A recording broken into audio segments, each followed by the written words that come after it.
बिस्मिल्लाहिर्रहमानिर्रहीम। आज हम बेसिकली डिस्कस कर रहे हैं जो टैक्स ऑन बोनस शेयर्स हैं, जो फाइनेंस एक्ट 2023 2024 में क्या कहते हैं प्रपोज किया गया है। टैक्स ऑन बोनस शेयर क्या है ये, इसकी हम डिटेल डिस्कस कर रहे हैं इसमें।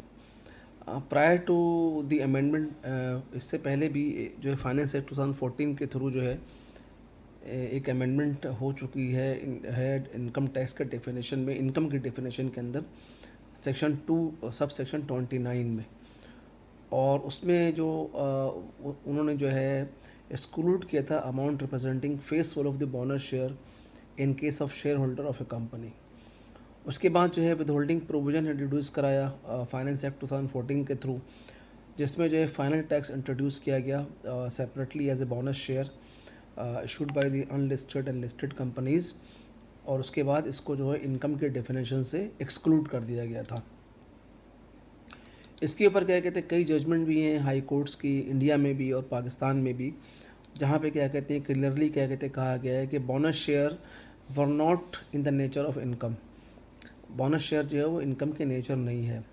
तो relying on this said judgment, the validity of this tax was challenged before the High Court of Sindh by way of suit which was dismissed. An appeal against the said judgment is currently pending before the higher court, and the said provision was subsequently omitted through Finance Act 2018. यानी कि ये पहले 2014 में नाफिज करने की कोशिश की गई थी। इसको जो है वो पाकिस्तान और इंडियन कोर्ट ने इसके बारे में क्लियरली जजमेंट दी थी कि बोनस शेयर जो है वो इनकम नहीं होता। उस जजमेंट के ऊपर रिलाई करते हुए जो टैक्स को चैलेंज किया गया था हाई कोर्ट ऑफ सिंध में, जिसको उस वक्त हाई कोर्ट ने जो डिसमिस कर दिया था। और उसके अगेंस्ट अपील जो है क्या कहते हैं हायर कोर्ट में इस वक्त भी पेंडिंग है। और फिर गवर्नमेंट ने उसको कंसिडर करते हुए सब्सिक्वेंटली 2014 के बाद थ्रू फाइनेंस एक्ट 2018 जो है इस क्लॉज को ओमिट कर दिया गया था। अच्छा, अभी जो फाइनेंस एक्ट क्या कहते आया है, तो this bill propose to reintroduce the above taxation, यानी taxation of the bonus share, ठीक है ना, by amending the definition of income. उन्होंने इनकम के डेफिनेशन को चेंज किया है और उसके डेफिनेशन के स्कोप को एक्सपेंड कर दिया है।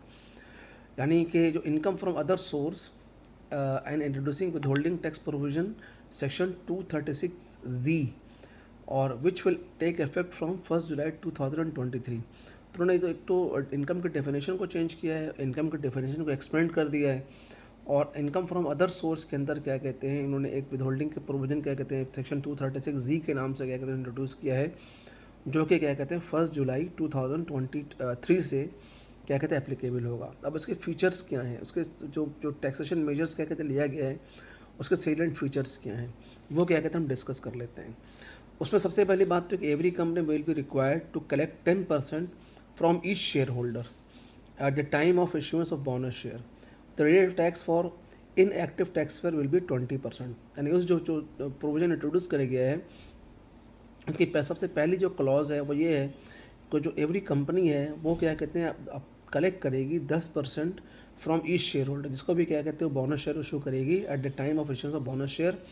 और अगर कोई बंदा इनएक्टिव टैक्स पेयर होगा या इनएक्टिव टैक्स पेयर के लिस्ट में टैक्स पेयर ATL के अंदर नहीं होगा, उसके ऊपर 20% क्या कहते हैं टैक्स इम्पोज किया जाएगा।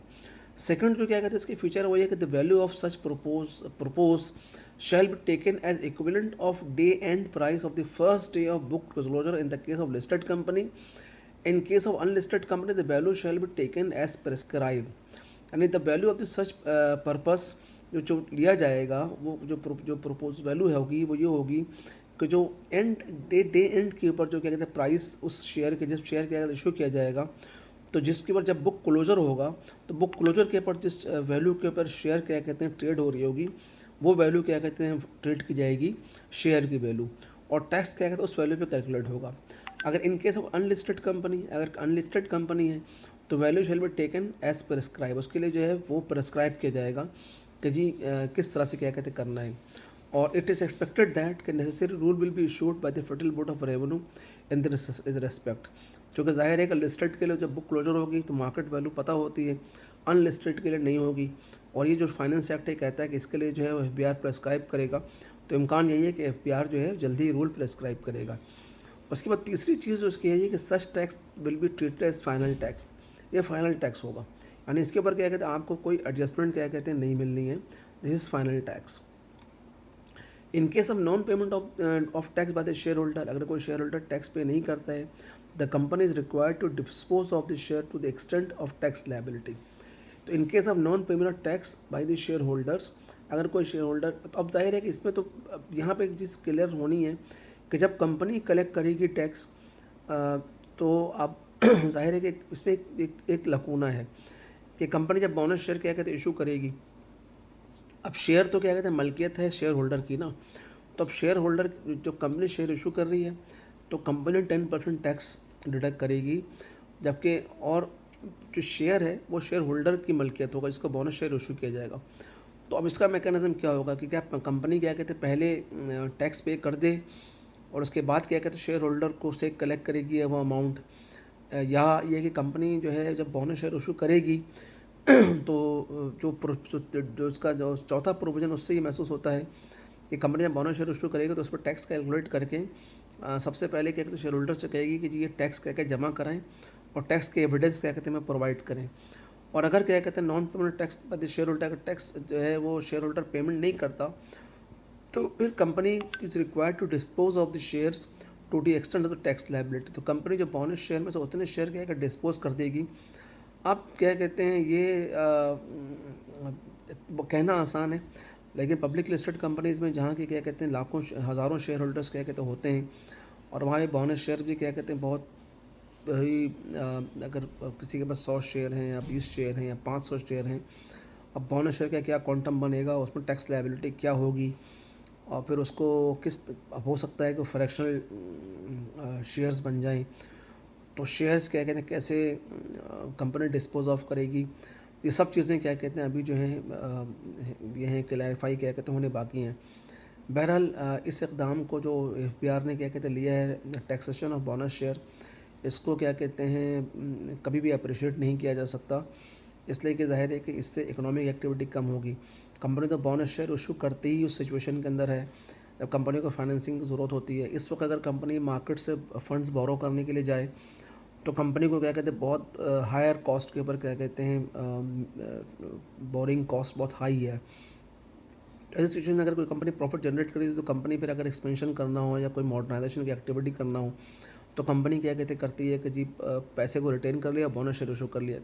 अब बोनस शेयर अब फिर भी आपने टैक्सेशन क्या कहते कर दिया है, जबकि प्रैक्टिकली क्या कहते हैं कंपनी ने जो है वो जो शेयर इशू किया वो विदाउट वैल्यू क्या कहते इशू किया है और सिर्फ नंबर ऑफ़ शेयर्स में क्या कहते हैं चेंज होता है और उसके नतीजे में जो ईपीएस है वो डाइल्यूट हो जाती है।